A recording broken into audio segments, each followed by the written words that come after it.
Good afternoon, students. Today we will discuss about characteristics of and or features of computers.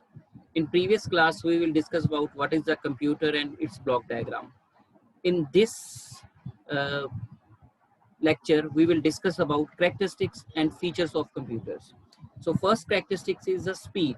As you know, that's the speed. A computer performs operation with high speed.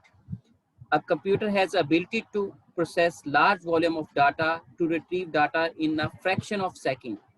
The speed of computer basically measured in the nanosecond, which is 10 raised to power minus 9, or even picoseconds. Picoseconds is the 10 raised to power minus 12 seconds. So the speed is very fast as compared to the speed is so much fast that we just flick the eyes, the computation will be done. So the speed of computer varies from computer to computer. ये जरूरी नहीं है कि सभी के computer की speed एक समान हो. Depend upon the hardware configuration speed के ऊपर फर्क पड़ता है. जितनी ज़्यादा स्पीड ज़्यादा होगी, जितनी कॉन्फ़िगरेशन हाई होगी उतनी ज़्यादा स्पीड ज़्यादा होगी. जितनी टेक्नोलॉजी एडवांसमेंट होगी उसी अकॉर्डिंगली स्पीड क्या है इंक्रीज होती रहेगी. तो second is the automation. Automation का मतलब भी है यहाँ पे जो कंप्यूटर है वो मैनुअल चीज को कंप्यूटराइज करता है, ऑटोमेशन करता है, वर्क कंप्यूटर करता है. अगर हमको कोई कैलकुलेशन वर्क करना चाहिए तो हम टोटल करते हैं, प्लस माइनस करते हैं, तो फिर आंसर निकालते हैं. ये सारा प्रोसेस आपको आप उसको जो प्रोग्राम कराओगे तो वो प्रोग्राम के अकॉर्डिंगली जो रिजल्ट होगा वो हमें देगा. Next is the reliability. Reliability means how much reliable it's, कितना रिलायबल है. रिलायबिलिटी इंक्रीज द कंप्यूटर की रिलायबिलिटी है. जो अगर हमने जो प्रोग्राम किया है, अगर हमारा प्रोग्राम ओके है तो 2+2 अगर 4 है तो वो 4 ही देगा हर time. It's a more reliable than the human. Human से ज़्यादा रिलायबल कंप्यूटर है अगर प्रोग्राम सही किया हो तो.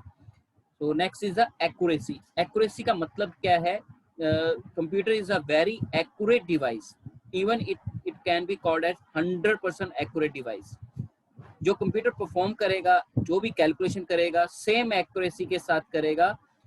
इवन जो उसकी लास्ट इंस्ट्रक्शन तक है वो accuracy will be same.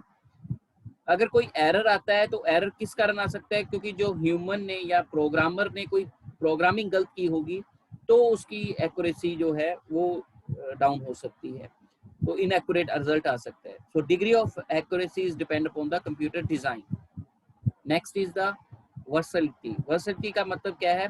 Computer is versatile machine. Versatile means that at one time it does inventory control or another time it's control other activities. like अगर आप साथ में कंप्यूटर में प्रोग्राम कर रहे हो या वीडियो देख रहे हो, साथ के साथ आप टाइपिंग भी कर सकते हो.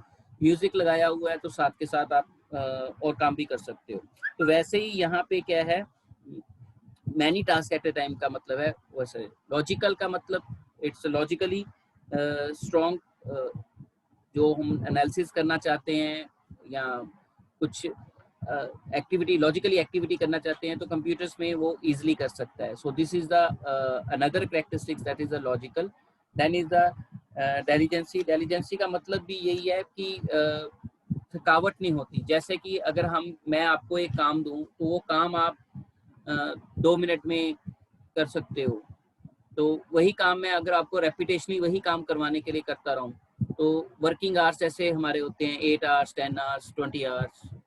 तो 20 hours is a very too much in 24 hours with 4 घंटे की रेस्ट. पर कंप्यूटर में ऐसा कुछ नहीं है. उसका क्या है, जितनी स्पीड से, जितनी रिफ्रेशमेंट के साथ, जैसे कि आपकी सुबह सुबह वाली क्लासेस होती हैं तो वो आप बड़े एनर्जी के साथ लगाते हो. दूसरी जो क्लासेस होती हैं सेकंड, थर्ड, फोर्थ, उसमें आपकी एनर्जी लेवल थोड़ा डाउन जाता रहेगा. तो बट कंप्यूटर में ऐसा कुछ नहीं है. जिस तरह वो सुबह काम कर रहा है वैसे ही वो रात को भी काम करेगा. मतलब उसको थकावट महसूस नहीं होगी. तो that is the intelligency. Memory का मतलब क्या है? मेमोरी का मतलब it's a huge memory. Storage capacity इसमें बहुत ज़्यादा है as compare to others human being. तो इसमें हम depend it's again depend upon the configuration of computer. कितने जीबी या कितने टेराबाइट की आपकी हार्ड डिस्क है उसके अकॉर्डिंगली ही इसमें स्टोरेज हो सकती है. But lot of data can be stored in the computer. So these are the some characteristics. इसके अलावा no IQ. No IQ का मतलब क्या है? इसकी अपनी कोई मेमोरी, अपना कोई इंटेलिजेंस ही नहीं है. जो भी प्रोग्रामर कंप्यूटर क्या करेगा वो ही ये प्रोग्राम्ड होगा. तो इसका मतलब क्या है कि ये अपना दिमाग अपनी तरफ से कोई दिमाग नहीं है इसका, तो ये अपनी तरफ से कुछ सोच नहीं सकता. नो IQ का मतलब यही है. अगर जैसे हमने प्रोग्राम कर दिया 3 + 3 = 5, तो ये हमेशा 3 + 3 5 ही दिखाएगा. It's example. अगर हमने यानी कि गलत प्रोग्रामिंग कर दी तो ये गलत प्रोग्रामिंग ही उसका रिजल्ट देता रहेगा. So it's all things is depend upon the human, क्योंकि ह्यूमन ही इसको प्रोग्राम करता है तो ह्यूमन के ऊपर डिपेंड करता है. So there is no IQ. Another is drawback of the computer is the it's run on the, as discussed in the definition of computer, is the electronic device. So it's need the power. Without power it can't run. So these are the some characteristics and features of computer. You must aware about these things. So this is about the characteristics and